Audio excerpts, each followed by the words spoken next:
What up, peeps? Your friendly neighborhood Monomachos here speaking to you on a lovely day after Thanksgiving. I pray that you had a blessed feast. I know I did. I'm thankful for many, many things. For the people in my life, my family, my friends, my companions, so on and so forth, my church.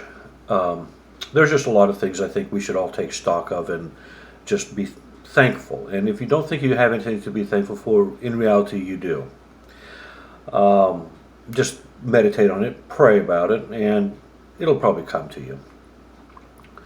Um, anyway, I'm struggling with a tryptophan overdose. That, for those of you who don't know, that's the active ingredient in the dark meat of turkey, which causes drowsiness, and I've overdosed on it, and I'm still struggling with it.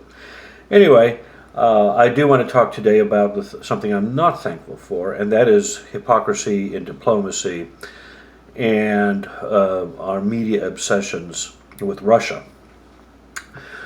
It's interesting to me that neoconservatism is pretty much on its way out, but its toxins still infect the body politic to an extent.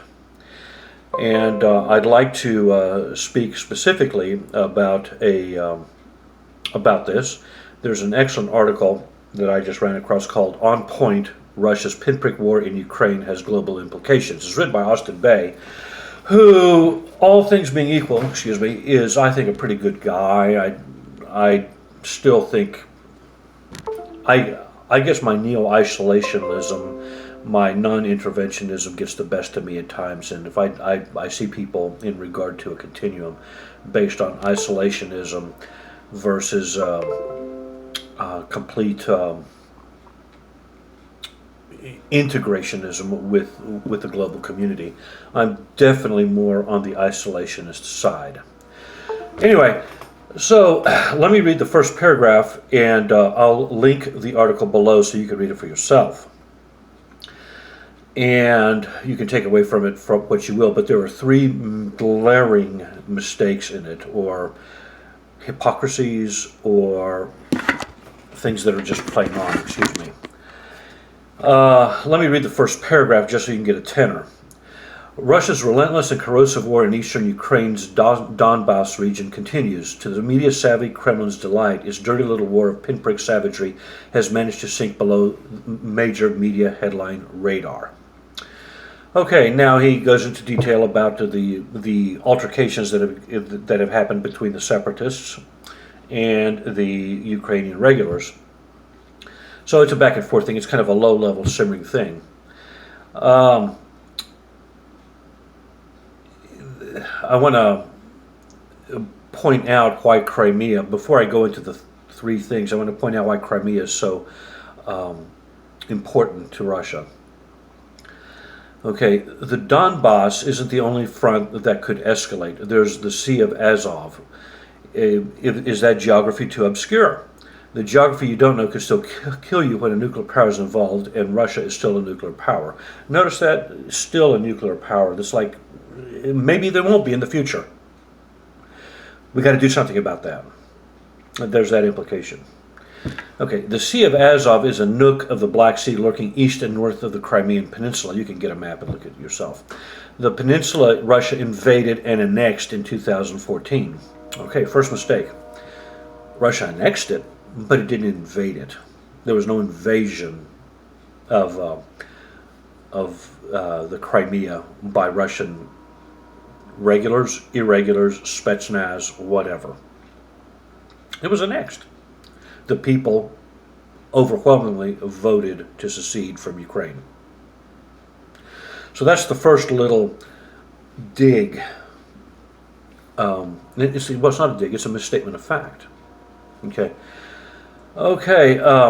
now, remember I've asked why Ukraine gave up their nuclear weapons? Well, there's a reason right here. Recall the hideous background. Moscow's Crimean caper shattered the 1994 Budapest Memorandum, in which Russia guaranteed Ukrainian territorial sovereignty in exchange for Ukraine's nuclear weapons. That agreement helped stabilize post-Cold War Eastern Europe. Did it? Okay. Okay, so now we know why the Ukrainians gave up their nukes.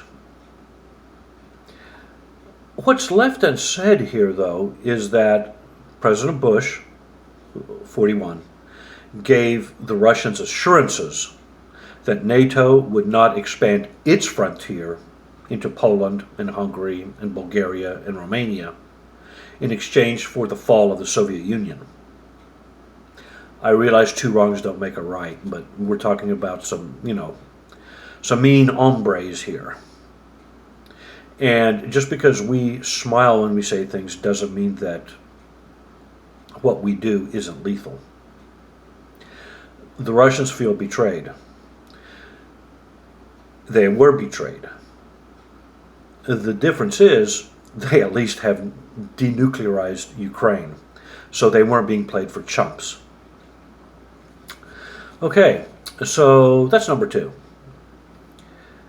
Okay, now let's go on to the next paragraph. For the first time since World War II, military aggression in Europe by a major power, Russia, led to territorial expansion. In Europe, the legacy of major power aggression and annexation is mass slaughter and, in the end of the 20th century, global war. Okay, that's number three.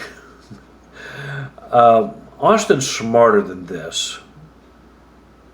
How about Cyprus? Okay? The borders of Europe, the supposedly sacrosanct borders of Europe, which the Pax Americana was supposed to ensure, were shattered in 1974, specifically July 20th, 1974. And they have not been rectified since. Okay, so that, as a Greek American, that's a little bee in my bonnet. Let's go a little bit north, shall we? Let's read this again. For the first time since World War II, military aggression in Europe by a major power led to territorial expansion. Excuse me, Kosovo? Sorry. What about Kosovo? What about Bosnia? Okay. These supposedly sacrosanct borders aren't so sacrosanct, are they? We could go on and say, well, what about the reunification of the two Germanys, West and East? I was for that. Completely for that. And I'm glad of it. But let's stop deluding ourselves and put out this worthless narrative that there has been a Pax Americana, which has ensured stability in Europe for the past 60 years or 70 years since the end of World War II. Far from it. I mean, okay, no major outbreak of a major war. That's true. But let's stop pretending that the borders have been inviolate.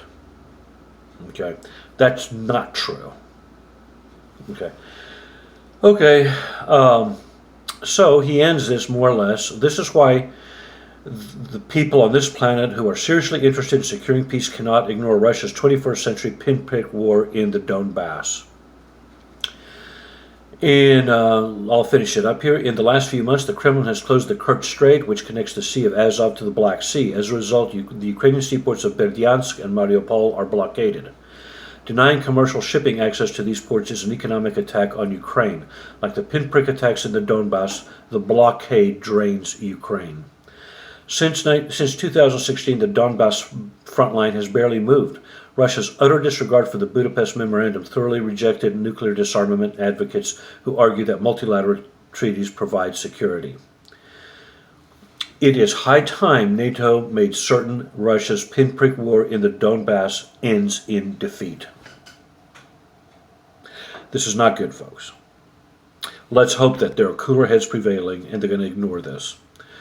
Regardless, he has accurately given reasons why the Ukrainian polity itself, as it is presently constituted, is probably not viable. So, on that unhappy note, and I think we should pray for peace. I think the Ukrainians deserve peace, as do the Russians. And nobody deserves war. So, On that happy note, let's try to love one another. Pax vobiscum. Adios.